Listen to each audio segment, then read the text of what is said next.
우리는 지금 약속의 땅을 향해 나아가고 있는 나그네이자 광야 같은 인생을 걷는 광야 인생을 향해 교훈을 하고 있는 시편 4권의 시들을 살펴보고 있습니다. 우리가 살펴본 시편 92편은 광야 같은 인생에서 하나님이 창조주 되심을 기억하라라는 메시지였습니다. 우리의 인생 가운데 우리가 이 땅에 남겨져서 약속의 땅을 향해 걸어가는 동안 우리는 우리 인생 가운데 하나님이 창조주시다, 창조자시다라는 것을 기억해야 한다는 것이죠. 하나님은 처음 세상을 창조하셨습니다. 먼저 하늘과 땅을 지으시고 그 후에 마지막에 사람을 지으셨죠. 그런데 그분은 처음 세상을 창조하셨고 그리고 십자가를 통하여 그 세상을 심판하셨습니다. 그리고 지금 새 창조를 이루고 계십니다. 그래서 이 새 창조는 처음 창조의 역순입니다. 처음 세상은 하늘과 땅을 지으시고 사람을 가장 마지막에 지으셨어요. 근데 새 창조는요, 새로운 피조물인 우리를 먼저 빚으시고 가장 마지막에 뭘 하시죠? 새 하늘과 새 땅을 지으시는 거예요. 그래서 우리는 우리 인생 가운데 하나님이 창조자다라는 것을 기억해야 합니다. 그리고 우리가 어제 살펴보았던 시편 93편은요, 광야 같은 우리 인생에서 하나님이 통치자 되심을 기억하라라는 메시지였습니다. 우리가 사는 인생, 메마른 우리의 광야는 하나님이 아니 계신 것 같기도 하고, 하나님의 통치가, 하나님의 왕되심이 거부되는 것 같기도 하고, 하나님의 뜻이 이루어지는가 의심되기도 하는 상황이지만 우리는 어떻게 해요? 하나님이 다스리신다는 거예요. 하나님이 하늘을 다스리시고, 하나님이 이 땅을 다스리시고, 하나님이 바다를 다스리신다라는 것을 기억해라. 하나님은 창조자이시기도 하고 통치자, 창조주, 섭리주시다라는 것을 기억해라라는 것입니다. 이제 우리가 읽은 오늘 시편 94편은요. 광야 같은 인생 가운데 이제 하나님이 심판자 되심을 기억하라라는 메시지입니다. 우리의 광야에는요. 악인들이 있습니다. 우리의 광야에는 우리의 원수 같은 자들이 있다라는 것을 보게 돼요. 오늘 3절부터 보시면 여호와여 악인이 언제까지 계가를 부르리까? 우리 인생에 악인이 있다는 것이죠. 그들은 마구 짓거리며 오만하게 떠들며 죄악을 행하는 자들이 다 자만하나이다. 여호와여 그들이 주의 백성을 짓밟으며 주의 소유를 공고하게 하며 과부와 나그네를 죽이려고 고아들을 살해하며 말하기를 여호와가 보지 못하며 야곱의 하나님이 알아차리지 못하리라 하나이다 라고 말하면서 우리의 광야, 우리의 인생에는요 하나님 앞에 악인 그리고 내 삶에 원수 같은 사람이 있다. 함부로 말하고 함부로 행동하고 두려움 없이 악을 행하는 악인들 그리고 내 삶을 짓밟고 괴롭게 하는 원수들이 있다라고 이렇게 말씀하십니다. 그리고 하나님은 그러한 광야 가운데서 하나님이 1절에 뭐라고 말씀하십니까? 시인은 여호와여 뭐 하시는 하나님? 복수하시는 하나님. 두 번이나 반복해서 여호와여 복수하시는 하나님이여 복수하시는 하나님이여 빛을 비추소서라고 이야기를 하고 있습니다. 그러니 하나님은 우리 삶 속에 악인이 있고 원수가 있는데 하나님은 그러한 우리 인생 가운데 그러한 광야 가운데 하나님 뭐라는 거예요? 복수하시는 분이다. 보응하시는 분이다 라고 말씀하시고 2절은 세계를 심판하시는 주다. 하나님은 심판자시다 라고 말씀하고 있어요. 저기 심판하시는 이라는 쇼페트라는 단어는요.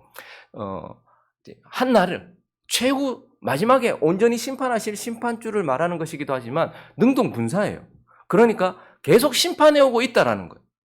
지금까지도 심판해 오셨고 앞으로도 심판하실 것이고 마지막 최후에도 심판하실 것이라는 심판주예요. 그러니까 하나님은요. 가만히 계시다가 마지막에 그 사람의 인생 혹은 마지막 최후의 날에 심판하시는 것만이 아니고 지금도 그 사람의 각 삶에 악인들의 삶 속에서 심판하시고 보응하시고 역사하시는 지금 역사하시는 심판자다라고 이렇게 말씀하시면서 우리는 우리의 광야 같은 인생 가운데서 하나님이 심판자 되심을 기억해야 한다라고 시편 94편은 말씀해 주고 있는 겁니다. 자, 그러면 이러한 사실이 이러한 진리가 우리에게 무엇을 요구합니까? 저와 여러분의 광야에 악인이 있고 저와 여러분의 광야에 나의 원수가 있어요. 그리고 하나님은 그들의 복수하시는 자요. 하나님은 그들을 지금도 심판하시는 심판자라는 이 사실이 우리에게 무엇을 요구하는가? 오늘 본문을 통하여서 두 가지로 이러한 사실 앞에서 그래서 원수 앞에서 우리가 어떻게 행해야 되고 악인 앞에서 어떻게 행해야 되는지 두 가지로 나눠서 살펴보려고 합니다. 그 첫 번째는요. 우리는 악인의 심판을 하나님께 맡겨야 된다는 거예요.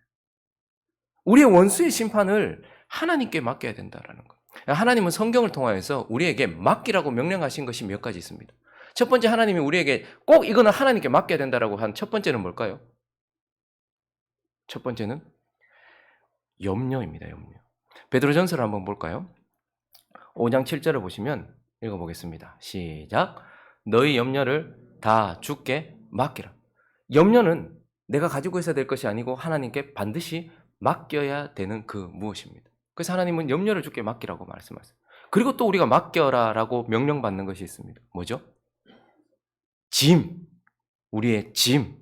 그래서 시편 55편 22절은 이렇게 말씀합니다. 읽을까요? 시작. 내 짐을 여호와께 맡기라. 그가 너를 붙드시고 의인의 요동함을 영원히 허락하지 아니하시리로다. 우리는 우리의 염려를 하나님께 맡겨야 돼요. 그리고 또요, 우리의 짐을 하나님께 맡겨야 됩니다. 그리고 또 하나님께서 우리에게 맡기라고 명령하신 것이 있습니다. 뭐죠? 우리의 길입니다. 길. 시편 37편을 가볼까요? 5절 시작. 내 길을 여호와께 맡기라. 그를 의지하면 그가 이루시고. 우리는 우리의 길을 스스로 걸어가는 자들이 아닙니다. 길조차도 우리의 인생 길을 하나님께 맡겨야 돼. 이거 하나님께서 맡기라고 명령하신 것입니다. 그리고 또 하나님께서 맡기라고 명령하신 것이 있어요. 우리의 행사입니다. 잠언 16장 3절을 보시면 읽어볼까요? 시작. 너의 행사를 여호와께 맡기라. 그리하면 내가 경영하는 것이 이루어지리라. 그래서 우리는 하나님께서 염려, 짐, 우리의 길, 우리의 행사를 맡기라고 말해요. 그리고 마지막으로 하나님께서 우리에게 맡기라고 말씀하신 것이 있습니다. 뭐죠? 그것이? 원수 갚는 것을 여호와께 맡기라라고 말씀해요. 그래서 로마서 12장 19절은 이렇게 말씀합니다. 읽습니다. 시작. 내 사랑하는 자들아, 너희가 친히 원수를 갚지 말고 하나님의 진노하심에 맡기라. 기록되었을 때 원수 갚는 것이 내게 있으니 내가 갚으리라고 주께서 말씀하십니다. 자, 우리는 이 모든 것들, 이 5가지를 하나님께 맡겨야 된다고 말씀합니다. 자, 하나님은 이제 우리의 삶 속에, 우리의 광야에 있는 악인, 그리고 내 삶의 원수, 그 원수를 갚는 것을 하나님께 맡기라라고 우리에게 명령하셨습니다. 왜 하나님께서는 원수 갚는 것, 한 대 때려주고 싶잖아요. 가서 확 퍼부어주고 싶잖아요. 내가 막 가서 말해주고 싶잖아요. 내가 막 정죄하고 싶잖아요. 그런데 그건 하지 말라고 하나님께서, 그건 하나님께 맡기라고 말씀하셨어요. 왜 우리에게 하나님은 원수 갚는 걸 하나님께 맡기라고 할까요? 나보고 하지 말라고 할까요? 여러 이유가 있겠지만 먼저 우리 보고 원수 갚지 말라고 하는 이유는 내게 자격이 없기 때문입니다. 그 악인이 하나님 앞에 악을 저지르고 죄인인 것처럼 여전히 구원받은 나도 하나님 앞에서는 부족한 점이 너무 많아요. 그 사람만 악인이 아니고 나는 그저 의롭다 칭함을 받은 자지, 내가 하나님께서 의롭다고 봐주시는 자지, 내가 하나님 앞에 완전한 자가 아니라는 말입니다. 우리가 누군가 악인이라고, 누군가 나의 원수라고 그 사람에게 뭔가를 갚아주려고 하지만 하나님 눈에 보기에는 50부 100부인 거예요. 우리는 사실 자격이 없는 거예요. 게다가 하나님 앞에서만 우리가 그런 것이 아니고 나도 누군가의 원수예요, 사실은. 누군가가 나에게 상처를 주고 나를 힘들게 해서 그 사람이 내 원수라고 생각할지 모르겠지만 나도 누군가에게는 나 때문에 누군가는 상처를 받았을 것이고 나 때문에 누군가는 나를 원수처럼 생각하면서 괴로워하고 있을 것이란 말이죠. 그러니 하나님께서 우리에게 원수를 갚지 말라고 하신 첫 번째 이유는 내가 자격이 없는 자예요. 나는 원수 갚을 만한 자격이 없는 자예요. 그리고 하나님께서 원수 갚지 말라고 하시는 이유는 나는 또한 능력도 없는 자예요. 원수를 갚으려고 하면, 악인을 벌하려고 하면 눈에는 눈, 이에는 이예요. 그러니까 딱 그대로 갚아줘야 돼요. 모자라서도 안 되고 넘쳐서도 안 돼요. 근데 우리 대부분은요, 아마 다 넘치게 갚을 거예요. 그러니까 사실 우리는 악인의 죄에 대하여 심판할 능력을 갖추고 있지 않습니다. 누군가를 벌할, 원수를 갚을 만한 능력을 갖추고 있지 않기 때문이에요. 그러나 무엇보다도 하나님이 나에게 원수를 갚지 말라고 하신 이유는 그게 우리의 역할이 아니기 때문입니다. 뭐 드라마나 영화나 뭐 작품을 이렇게 만드시는 감독과 작가들을 보면 자기가 말하려고 하는 메시지, 그리고 자기가 만들려고 하는 그 어떤 작품을 만들기 위해서 여러 사람에게 여러 역할을 줍니다. 그래서 거기에 보면 주인공도 있어요. 거기에는 악역도 있어요. 그리고 거기는 주인공을 돕는 사람도 있고요. 거기는 또 주인공을 또 괴롭게 하는 사람도 있고요. 이런저런 사람들이 다 있어요. 그래서 이러한 목적을 이루기 위해서는 각자가 맡은 배역을 감당해야 되는 거예요. 주인공은 주인공의 역할을 해야 되는 것이죠. 악인을 심판하기 위해서 쓰임받는 여러 사람들이 있단 말입니다. 그런데 특별히 하나님은 하나님의 백성들에게 악을 갚는 역할을 감당하라고 하시지 않고 무슨 역할을 주셨습니까? 하나님의 공의를 드러내기보다는 하나님의 사랑을 드러내라는 그러한 역할을 우리에게 주셨어요. 그러니 그리스도인들은 하나님께서 주신 역할이 악을 갚고 원수를 갚는 역할이 아니에요. 그렇기 때문에 하나님은 우리에게 원수를 갚지 말라라고 말씀하시면서 어떻게 하라는 거예요? 하나님께 맡기라라고 말씀하는 거예요. 어떤 하나님? 친히 직접 원수를 갚으시고 악인을 심판하실 하나님께 맡기라라고 말씀하시고, 또한 하나님께 맡기라는 것은 2차 권능들에게 맡기라라는 것입니다. 2차 권능들, 하나님이 세우신 그러한 권위들에게 맡기라. 이것이 또한 하나님께 맡기는 길이에요. 여러분 로마서 12장 19절부터 20절을 다시 보시면, 내 사랑하는 자들아 너희가 친히 원수를 갚지 말고 하나님의 진노하심에 맡기라. 하나님의 진노하심에 맡기라. 기록되었으되 원수 갚는 것이 내게 있으니 내가 갚으리라고 주께서 말씀하시니라. 네 원수가 줄이거든 먹이고 목마르거든 마시게 하라. 그리함으로 네가 숯불을 그 머리에 쌓아놓은, 이게 우리에게 하나님께서 너 맡기고 원수를 갚지 마라 이렇게 말씀하셨어요. 그러면 우리는 보통 어떻게 생각하냐면 우리의 원수 그리고 그 악인의 악행, 그걸 그냥 하나님께 맡기고 그냥 가만히 있는 걸로 생각해요. 그런데요, 로마서 12장 이렇게 끝나고 나서 13장에 뭐라고 얘기합니까? 1절부터 4절까지 보겠습니다. 시작. 각 사람은 위에 있는 권세들에게 복종하라. 권세는 하나님으로부터 나지 않음이 없나니 모든 권세는 다 하나님께서 정하신 바라. 그러므로 권세를 거스르는 자는 하나님의 명을 거스름이니 거스르는 자들은 심판을 자취하리라. 다스리는 자들은 선한 일에 대하여 두려움이 되지 않고 악한 일에 대하여 되나니 네가 권세를 두려워하지 아니하려느냐? 선을 행하라. 그리하면 그에게 칭찬을 받으리라. 그는 하나님의 사역자가 되어 네게 선을 베푸는 자니라. 그러나 네가 악을 행하거든 두려워하라. 그가 공연히 칼을 가지지 아니하였으니 곧 하나님의 사역자가 되어 악을 행하는 자에게 진노하심을 따라 보응하는 자니라. 하나님께서 권세자들을 세우셨어요. 그래서 그들을 뭐라고 말하죠? 하나님의 사역자, 특별히 악을 행하는 자에게 진노하심을 따라 보응하는 사역자를 세워주셨다라는. 그래서 우리가 국가의 기관들, 하나님께서 세우신 기관들이 있어요. 그래서 하나님께 맡긴다는 것은 직접 하나님께서 역사하실 하나님께 맡긴다는 것도 있지만, 하나님이 세우신 기관, 하나님이 세우신 권위에 맡기는 거예요. 누군가가 제 아내를 칼로 찔렀어요. 그럼 저는 제 마음에는 제가 가서 그 사람을 갈기갈기 찢어 죽이고 싶겠지만, 하나님은 어떻게 하라는 거예요? 하나님께 맡기라는 거예요. 근데 하나님께 맡기는 거 어떻게 하는 거예요? 경찰에게, 검찰에게 넘기는 거예요. 하나님이 그들을 통하여서 보응하시겠다고 말씀하셨기 때문인 것입니다.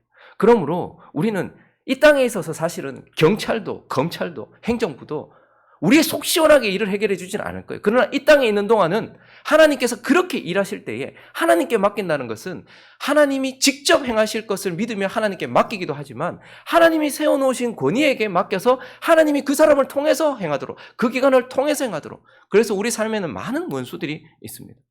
우리 삶에는 많은 악인들이 있습니다. 그런데 우리는요, 하나님께 악인을 맡겨야 된다. 그 심판을 하나님께 맡겨야 된다라고 말씀하고 있어요. 하나님이 눈뜨고 보고 계시기 때문에 그렇다라는 거예요. 다스리지 않는 것 같은 세상 속에서 하나님이 다스리고 계시고, 악인을 보지 않는 것 같은 하나님이 악인을 심판하고 계시다라고 말씀하기 때문에 우리는 맡겨야 된다라고 말씀하시는 것입니다. 그리고 오늘 본문을 통하여서 하나님이 우리의 인생 가운데 이 세상의 심판자라는 그 사실로 인하여서 우리는 어떻게 해야 되나요? 심판을 하나님께 구해야 된다라고 말씀하고 있습니다. 여러분, 오늘 이 시편 94편은요, 시라기보다는, 노래라기보다는 무엇이죠? 기도예요, 기도. 뭘 기도하는 거예요, 그런데? 복수해달라고, 보응해달라고, 하나님께서 심판해달라고 간구하는 기도예요. 우리가 하나님께 맡겼기 때문에 이제 우리는 아무것도 안 해도 된다고 생각하는 게, 나 이제 하나님께 맡겼어. 그러니까 하나님께 맡겼다는 사실이 우리에게 그냥 아무것도 하지 말라는 것을 명령하는 것이 아닙니다.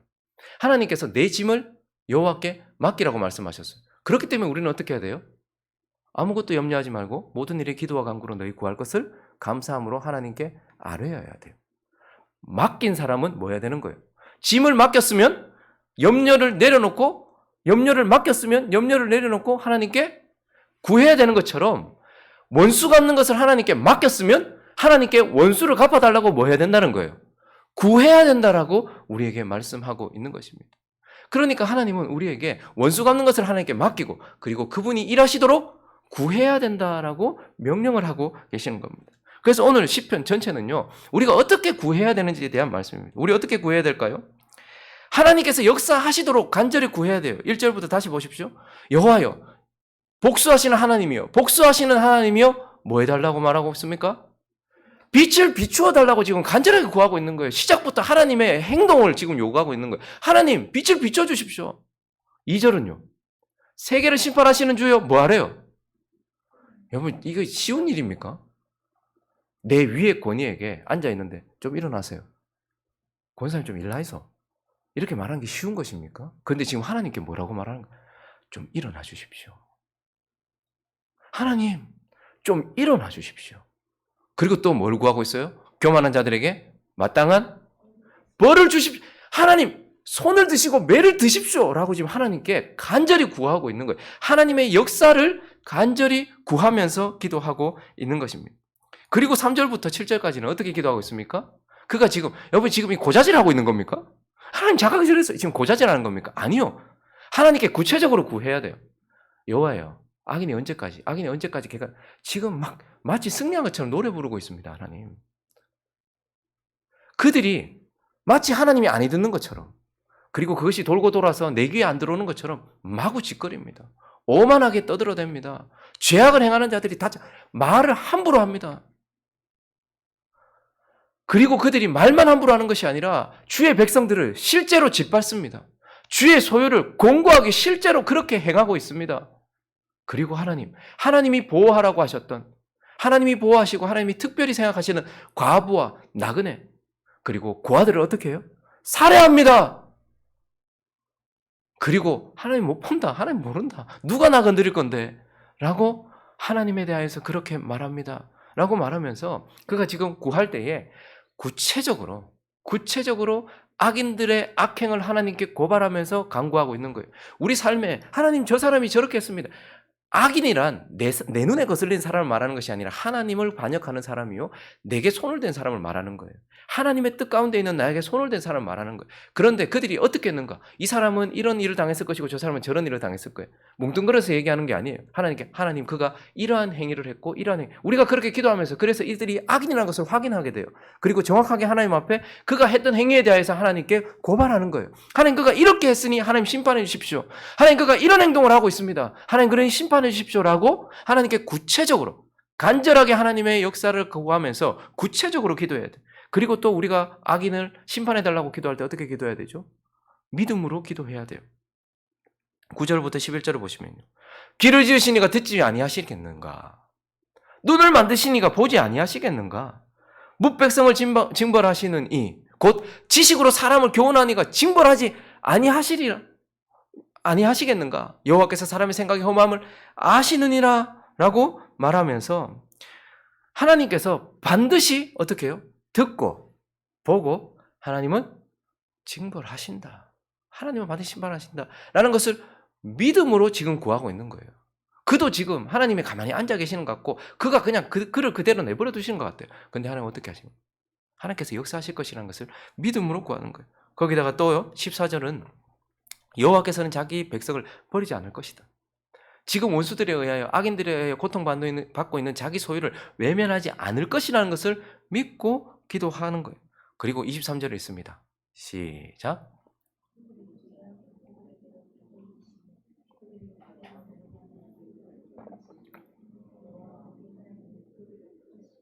하나님께서 보시고 듣고 하나님께서 지금 다 알고 계신다는 것을 믿고, 그리고 우리를 보호하실 것을 믿고, 그리고 악인을 심판하실 것을 믿음으로 기도해야 되는 거예요. 뭐 하나님 하시겠지, 뭐 그런가? 이게 아니라 구체적으로 간절하게 믿음으로 우리는 우리의 소원을 위해서는 엄청 간절하게, 엄청 미시다 하면서 기도를 하는데, 악인의 심판을 위해서도 하나님 그렇게 기도하라는 거예요. 또 무엇보다 이제 중요한 것은 이렇게 기도할 때에 하나님의 때를 기다리며 하나님의 때가 이루어질 때까지 구해야 돼요. 3절을 한번 보십시오. 여호와여, 악인이 언제까지 개가를 부르리까? 이 말은 지금 악인의 횡포가, 자신의 원수의 그 악행이 계속해서 이어지고 있었고 그의 기도도 계속해서 이어지고 있었다라는 증거예요. 근데 그는 언제까지 기도해야 될까요? 우리는 하나님께서 봉하실 때까지 기도해야 되는 거예요. 여러분 우리가 하나님께 소원을 두면 그거 이루어 주실 때까지 기도하잖아요. 하나님이 어떨 때는 노라고 응답하셨는데도 계속해서 그거 달라고 기도하잖아요. 근데 악인의 그리고 원수의 심판을 놓고서도 하나님께 어떻게 기도해야 된다는 거예요. 하실 때까지, 그걸 이루실 때까지, 하나님의 뜻에 하나님의 때까지 우리는 기도해야 된다는 거예요. 그러니까 악인들의 심판과 관련해서 우리를 좀 마음을 어렵게 만들고 또 흔들리게 하고 마음을 상하게 하는 것은요, 하나님이 심판자 되신다는 것을 우리가 기억하지 못하기 때문이 아니에요. 하나님 심판자 된다는 거 우리가 다 믿잖아요.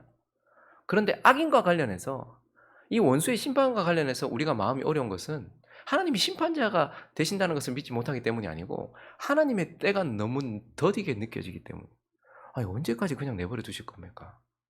도대체 언제까지 그냥 내버려 두실 겁니까? 그래서 마음이 상하는 거예요. 하나님 가만히 계신 것 같아서. 그런데 우리는 언제까지 구해야 될까요? 하나님이 악인을 보응하실 때까지, 그 일을 이루실 때까지 우리는 기도해야 된다. 그래서 우리는 악인들의 심판을 놓고서 그분이 역사하시도록 간절하게, 그리고 악인들의 잘못을 구체적으로 구하면서 역사하실 것을 믿으면서 하나님의 때를 기다리면서 하나님이 역사하실 때까지 간구하고 기도해야 된다라고 우리에게 말씀하고 있는 것입니다. 말씀을 정리하겠습니다. 우리의 광야, 우리의 인생에는 악인이 있습니다. 우리의 원수들이 있습니다. 그 악인들과 원수들은 사라져야 돼요. 제거돼야 되고 보응을 받아야 돼요. 그런데도 여전히 있다. 왜 그럴까요? 악인이 심판을 받지 않고 있어요. 나의 원수가 하나님께 복수를 당하지 않고 있어요. 왜 그럴까요? 첫 번째 이유는 하나님의 자비 때문일 겁니다.